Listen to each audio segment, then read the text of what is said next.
Hi friends, എല്ലാവർക്കും she സ്റ്റോറീസിൻ്റെ പുതിയൊരു വീഡിയോയിലേക്ക് സ്വാഗതം. നല്ലൊരു സ്വീറ്റ് ഡിഷായിട്ടാണ് വന്നിട്ടുള്ളത്. അപ്പോൾ വീഡിയോയിലേക്ക് പോകുന്നതിന് മുന്നേ തന്നെ ഈ ചാനൽ സബ്സ്ക്രൈബ് ചെയ്യാത്തവരുണ്ടെങ്കിൽ ഒന്ന് സബ്സ്ക്രൈബ് ചെയ്ത്, അതുപോലെ തന്നെ എല്ലാവരും ഒന്ന് ലൈക്ക് ചെയ്തിട്ട് സപ്പോർട്ട് ചെയ്യണേ. അപ്പോൾ ഇന്നത്തെ റെസിപ്പി എന്ന് പറയുന്നത് കാരമൽ സേമിയ പായസമാണ്. നമ്മളെപ്പോഴും വെക്കുന്നതിന് വെറൈറ്റി ആയിട്ട് ഇന്ന് നമുക്കൊന്ന് സേമിയ പായസം വെച്ച് നോക്കാം. അപ്പോൾ അതിന് വേണ്ടി ഞാൻ ആദ്യം ഒരു കടായി എടുത്തിട്ടുണ്ട്. അതിലേക്ക് ഒരു 1/4 കപ്പ് പഞ്ചസാര ഇട്ടിട്ട് ഒന്ന് കാരമലൈസ് ചെയ്തെടുക്കണം. ഫ്ലെയിം ഒന്ന് മീഡിയത്തിലാക്കി വെച്ചിട്ട് നമുക്കിതുപോലെ ഒന്ന് അലിയിച്ചെടുക്കാം. അപ്പം ഹൈ ആയിക്കഴിഞ്ഞാലും ഒരു ലോ ആയിക്കഴിഞ്ഞാലും ഈ പഞ്ചസാര നമുക്ക് സെറ്റായി കിട്ടില്ല. അപ്പോൾ ഹൈയിൽ വെച്ചിട്ട് നമ്മൾ അലിയിക്കാൻ നിന്നിട്ടുണ്ടെങ്കിൽ പെട്ടെന്ന് കരിഞ്ഞു പോകും.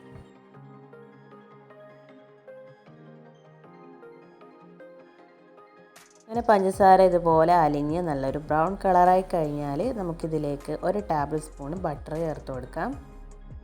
ബട്ടർ നന്നായിട്ടൊന്ന് അലിയിച്ചെടുക്കാം.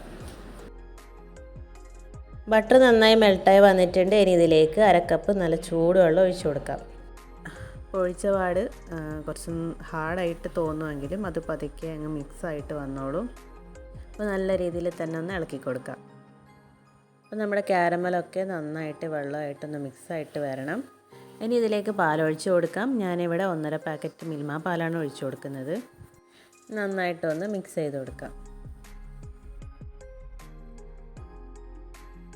പാലിൻ്റെ കൂടെ തന്നെ 2 കപ്പ് ചൂടുവെള്ളം കൂടി ഒഴിച്ചു കൊടുക്കാം.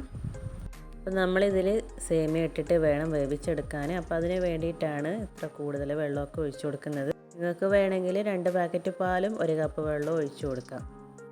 ഇനി ഇതിലേക്ക് കണ്ടൻസ്ഡ് മിൽക്കാണ് ഒഴിച്ചു കൊടുക്കുന്നത്. ഞാനിവിടെ 5 ടേബിൾ സ്പൂൺ കണ്ടൻസ്ഡ് മിൽക്ക് ഒഴിച്ചു കൊടുക്കുന്നുണ്ട്.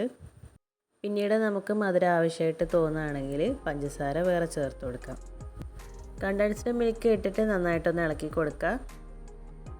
ഇനി ഇതിലേക്ക് മധുരം കൺസിസ്റ്റ് ചെയ്യാൻ വേണ്ടിയിട്ട് അല്പം ഉപ്പ് ചേർത്ത് കൊടുക്കുന്നുണ്ട്. 1/4 കപ്പ് അല്ലെങ്കിൽ 200 ഗ്രാം വറുത്ത സേമിയ കൂടി ചേർത്ത് കൊടുക്കുന്നുണ്ട്. ഈ വറുക്കാത്ത സേമിയ ആണെങ്കിൽ ഒന്ന് ഇതുപോലെ പാനിലിട്ടിട്ട് ജസ്റ്റ് ഒന്ന് റോസ്റ്റ് ചെയ്തെടുത്താൽ മതിയാവും.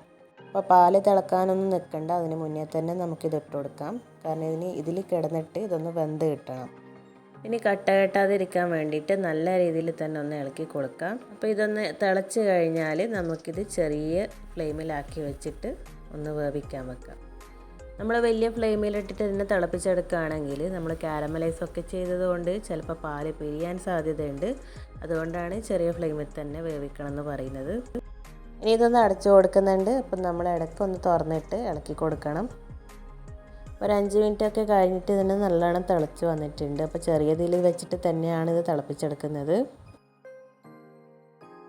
അങ്ങനെ ഒരു 10 മിനിറ്റൊക്കെ കഴിഞ്ഞു. നമ്മുടെ സേമിയൊക്കെ നന്നായിട്ട് വെന്ത് വന്നിട്ടുണ്ട്. നമ്മൾ സ്റ്റാർട്ടിങ്ങിൽ പഞ്ചസാര കാരമൽ ചെയ്തതിന് ശേഷം ഇതുവരെ ചെറിയ തീയിൽ വെച്ചിട്ട് തന്നെയാണ് കുക്ക് ചെയ്തത്. തീയൊന്നും വലുതാക്കിയിട്ട് തന്നെ ഇല്ല. ഏകദേശം ഒരു 10-15 മിനിറ്റ് കൊണ്ട് ഉണ്ടാക്കിയെടുത്തിട്ടുള്ളൊരു പായസമാണിത്. അപ്പോൾ സേമിയൊക്കെ നന്നായിട്ട് കുക്കായി വന്നിട്ടുണ്ട്. ഇനി നമുക്ക് ഫ്ലെയിം ഓഫ് ചെയ്ത് വെക്കാം. പായസത്തിൻ്റെ മറ്റൊരു ടേസ്റ്റ് എന്ന് പറയുന്നത് വറുത്ത നട്ട്സാണ്. അപ്പോൾ അതിന് വേണ്ടി ഞാൻ ചെറിയൊരു ചീനിച്ചട്ടി എടുത്തിട്ടുണ്ട്. അതിലേക്ക് 1 ടേബിൾ സ്പൂൺ നെയ്യ് ഒഴിച്ചു കൊടുക്കാം. ഇനി നെയ്യൊന്ന് ചൂടായി വരുമ്പോൾ നമുക്ക് ഇഷ്ടമുള്ള നട്ട്സ് ഇട്ട് ഒന്ന് റോസ്റ്റ് ചെയ്തെടുക്കാം. അപ്പോൾ ഞാനിവിടെ 1/4 കപ്പ് ബദാം ഇതുപോലെ നീളത്തിലരിഞ്ഞത്, 1/4 കപ്പ് അണ്ടിപ്പരിപ്പും കൂടി ഇട്ട് കൊടുക്കുന്നുണ്ട്. ഇതൊന്ന് റോസ്റ്റായി വരുമ്പോഴേക്കും നമുക്കതിലേക്ക് ഉണക്കമുന്തിരി ഇട്ട് കൊടുത്തിട്ട് ഒന്നും കൂടി മൂപ്പിച്ചെടുക്കാം. എപ്പോഴും നട്ട്സ് വറുക്കുന്ന സമയത്ത് ലോ ഫ്ലെയിമിൽ തന്നെ വറുത്തിടാൻ നോക്കുക. അങ്ങനെ വളരെ എളുപ്പത്തിൽ ഉണ്ടാക്കാൻ പറ്റുന്ന ഒരു കാരമൽ സേമിയ പായസമാണ് ഇന്ന് ഉണ്ടാക്കിയിട്ടുള്ളത്. എല്ലാവരും ട്രൈ ചെയ്ത് നോക്കണം. അപ്പോൾ നല്ല ടേസ്റ്റ് ഉണ്ടായിരുന്നു കഴിക്കാൻ. അപ്പോൾ മിൽക്ക് മെയ്ഡൊക്കെ ഇട്ടത് കൊണ്ട് തന്നെ വേറെ മധുരമൊന്നും എക്സ്ട്രാ ചേർത്ത് കൊടുത്തിട്ടില്ല. അപ്പോൾ നിങ്ങളൊരു മധുരപ്രിയരാണെങ്കിൽ ഈ സേമിയ വേവുന്ന സമയത്ത് മധുരം നോക്കിയിട്ട് വേണ്ടുന്നത് ചേർത്ത് കൊടുക്കാം. എല്ലാവരും ഇത് വീട്ടിൽ നിന്ന് ട്രൈ ചെയ്ത് നോക്കണം. അപ്പോൾ എനിക്ക് കമൻ്റ് ഇടാൻ ആരും മറക്കണ്ട.